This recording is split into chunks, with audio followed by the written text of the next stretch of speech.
Hello and welcome to the 29th annual Grasshopper Adventure Series presented by Hopper Adventures.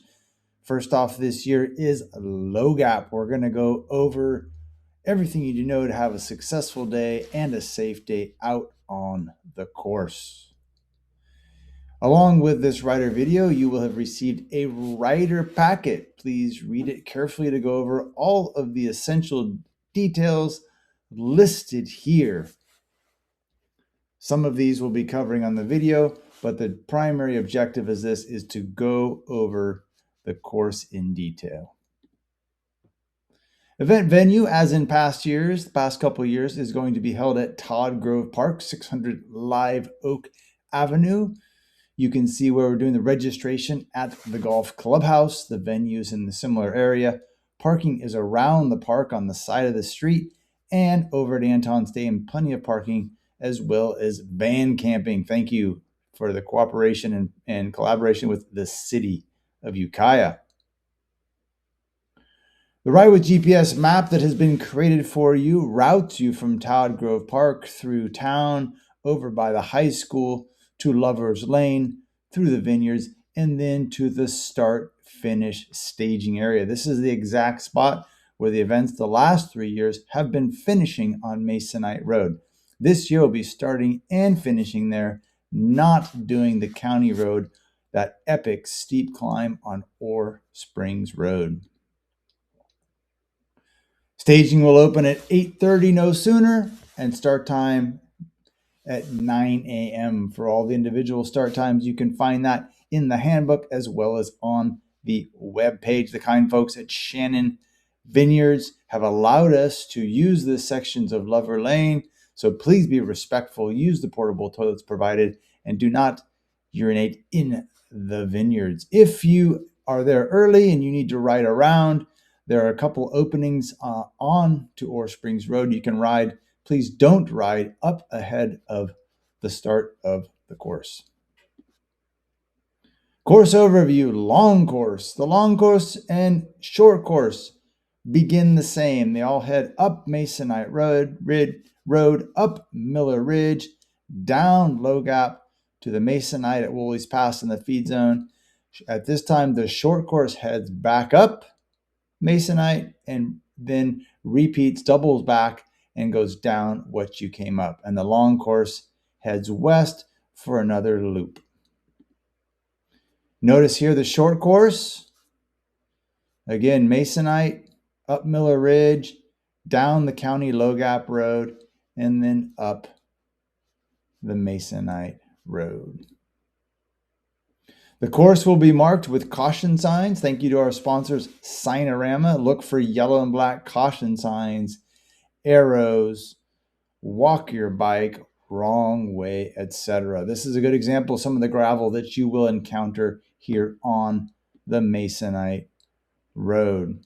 Heads up on the start of the road, and then again on a finish, there are 5 or 6 of these metal bridges on the Masonite Road that you need to cross carefully. Metal bridges, and in certain times of the day, they will be wet. This one in particular is around between miles 4 and 6 on the start. We will have either a marshal or a motor there cautioning you there, but please proceed with caution. Let the riders behind you and next to you know to stay to the sides of the crack here. As you can see, this bridge on the left has the metal plate. This one does not. So obviously, this is where you don't want to go, and this is where you do. This is the junction where Masonite Road at mile 12 for all courses will continue up Miller Ridge. This is the way that traditionally the Low Gap has finished coming down it. This year we are going up Miller Ridge. It's about 2 miles of dirt road, and it is in great condition. And then at mile 48 for the long and 26 for the short, you will be coming up Masonite Road, where you will hit this intersection and then go down back the way that you came. Once you get to the top of Miller Ridge and you hit Low Gap, you are on a county road. This is my favorite kind of gravel road, a dirt road. There is some gravel, but it's a little bit rutted in places. There's some rocks, there's some technical sections that's ripping fast, and it is a county road. There aren't a lot of residents that live out here, but every time I ride it, I do see a vehicle. So throughout the day, you need to always be keeping in mind that there may be a vehicle on course, including Mendocino Redwood Company land. Although one of the special things about this event is permission to use their land, you will be on 90% of their roads. There is a chance that somebody has easement and has access to be out there cutting firewood, doing different things, accessing their property. And then there's always the small chance that a moto sneaks around one of the gates and is out there ripping it up. So proceed with caution. At mile 21, the short course and the long course connect with Masonite Road, where there is the aid station. Short course turns right and goes back towards the finish area, which is around 21 miles. And the long course goes left under the trestle and heads west. At the aid station, we'll have Martin gels, Scratch nutrition, other types of snacks, as well as water. If you leave a hydration pack or water bottles with Mike Spikes, Mike Spikes will be available on Sunday morning until 8 a.m., at which time they have to leave to get on course. And two, anything you do leave needs to be clearly labeled. There will be a zone near the feed zone where they will set out bottles and packs. You will come in, you need to find your own, set your other stuff down. Don't scream at people for a hand up. Be gracious and kind. These are the folks from the West County Composite helping you out. Grab your things and go on your way. Okay, so short course goes right and heads back. Long course goes left under the bridge and heads towards Sawyer Creek. For everyone, both doing the long and the short course, this is an example of the variety of the Masonite Road. Here you see on the left a section that has gone to big rocks and gravel, then turning into some old pavement up here, and on the right, fresh new pavement. So throughout your time on Masonite Road, you have to expect that it's going to continually be changing. You'll go from this beautiful tarmac to dirt to decent gravel to half gravel, half pavement to potholes. So it's always changing. So be careful, pay attention, look ahead, look for changing conditions, and let other riders know around you so everyone is safe out there. 9 miles from the aid station on the long course, you'll see that the Masonite Road, you will take about 150-degree right-hand turn onto Sawyer Creek. We'll have an arrow there, as well as a wrong way up here. So every rider, please download this course, have it on your phone, have it on your Garmin or your Wahoo, whatever device you use to navigate, and please navigate using that device. Count on the arrows, even though we put them out before the turn and after the turn, as a backup. What if someone drives over and hits it? What if someone comes out, knocks it over, turns it around, points it the other direction? You don't want to have a bad day when we all have the technology to be using our navigation. Shortly after turning on Sawyer Creek, there are two bridges that look like this. Both of them are super slimy green. The slats are just wide enough to catch your wheel, and the middle of the spacing is almost too much to ride. So I will be putting signs out here that says caution, walk your bike, as well as some ribbon preventing you from riding straight across this. We're going to ask that everyone get off, dismount, walk this bridge. It is super, super slippery.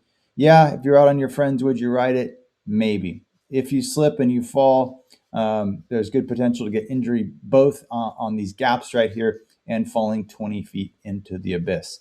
This is a good time just to remind you guys that a lot of you guys, folks, when they strap on it, put on a number, they tend to just put caution to the wind in efforts to pursue their fastest time with the next rider. We're all encourage people competing, but don't forget that you guys are in really remote areas. So we're there to look after you with our EMTs and our marshals, but don't take unnecessary risks.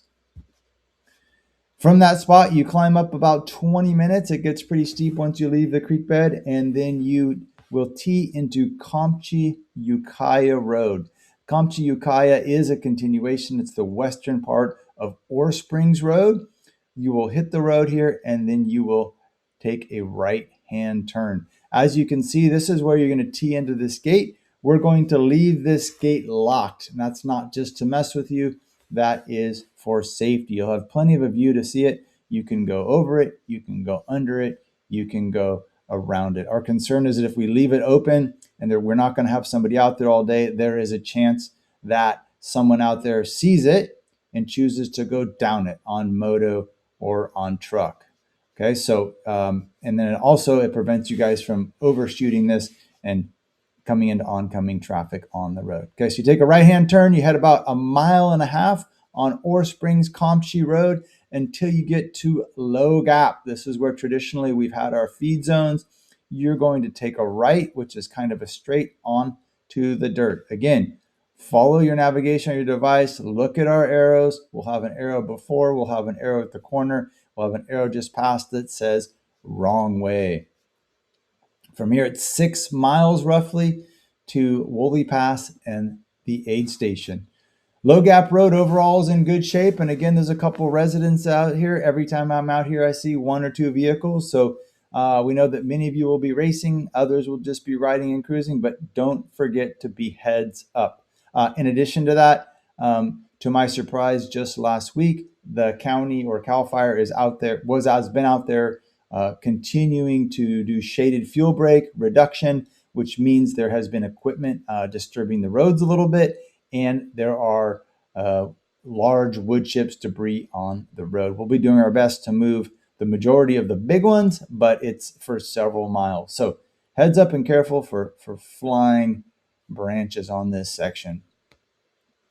Right as you get to the junction of Masonite Road, you will get to this spot where you'll have an arrow here, a wrong way to the right, and a sign that says bicycles only. So you will head down this and enter Masonite Road right at this point, where you'll come zipping along, where you'll get to the intersection of the aid station that you were at earlier in the day. Okay, so this is where you'll be reconnecting where the short course riders went as well.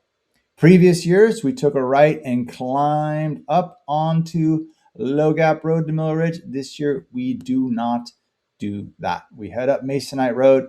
It's about 8 miles. It's still a heck of a climb, though it's much more gradual. And you will come up to the top of Masonite, which is also the midpoint or the bottom of Miller Ridge. And this is the time to drop down the shaft. So caution, okay, as you buckle up and you head towards the finish. It is ripping fast. And again, it varies between really good pavement to no pavement to bad pavement, and back and forth and back and forth, along with the 5 metal bridges. So anytime you see a caution sign out there, I have put it out there. So I mean it, okay? We're not going to litter them everywhere, but please be mindful of that. Be safe and rubber side down as you head towards the finish. Don't forget to look around and enjoy it. It's a beautiful, beautiful course. Lastly, as you're approaching the finish and you're here on Masonite Road, it's much longer than you would expect pedaling. I hope that many of you guys can join us for our shakeout ride Saturday morning at 10 a.m. from Black Oak Coffee, presented by Castelli. Join us for a coffee and a pastry and a rollout. It'll help you figure out how to get to and from the venue and give you a view what the start and the finish looks like. There'll be more information in your rider packet and on the rider and on the webpage. Lastly, thank you to the course marshals presented by Castelli and to the Velomeds and all the folks that are out there. These guys that love riding and they love making sure you have a great time. So please listen to them. And also if there's any riders that are in need, make sure that you let them know. We'll have a couple motos. We'll have the EMSs out there. So keep it safe and rubber side down. At the end of the day, I got to back up something. I forgot something right here. Okay, so when you finish your event right here, you get to the start-finish line. Please make sure that you pedal way past it until we have our chip collection area, and there will be scratch hydation. It's really important that we keep this area clear. then come over on the side of the vineyard, give your high fives, give your hugs, pass out, tell some stories. But you really have to get out of all of this areas. There will be riders competing within their age group or with their friends, and will come ripping through this finish line. Follow your way back, go the same way you came on Lover's Lane to Despina Drive, back to Low Gap Road, and back to Todd Grove Park, where we'll be having cold drinks, Mexican food, some music from Dimitri, a general good hangout spot, and then we'll have our podiums and awards. Huge thanks to all our sponsors. We can't wait to see all you guys out there. They can't wait to see you. It's going to be a fantastic weekend in Ukiah. Looks like you've got blue skies.